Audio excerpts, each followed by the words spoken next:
5 वाट्या तांदळाचं पीठ घेतलंय, ह्या वाटीचं माप आहे. तर 1 वाटी फुटाणे डाळ घेतली, ती बारीक करून घेऊया. डाळ बारीक करून घेतली, याच्यात टाकूया आता जिरे 1 चमचा, लाल मिरची पावडर आहे 2 चमचे टाकूया, 1 चमचा हळद, धण्याची पावडर 2 चमचे, ओवा अर्धा चमचा, सफेद तीळ 1 चमचा, तुमच्या आवडीनुसार तिखट टाका, मिरची पावडर.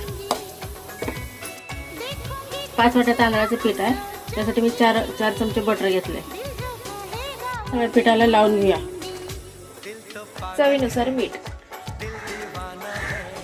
जे आपण विसरलेलो ते आता टाकू.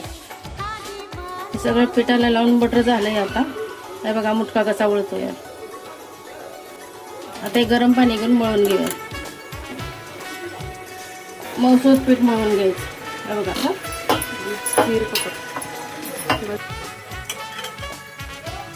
सोडून घेऊया याच्यात.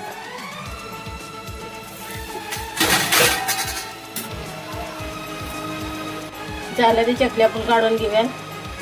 बिलकुल तेल सुद्धा राहत नाही याच्यात, तेलकट होतच नाही.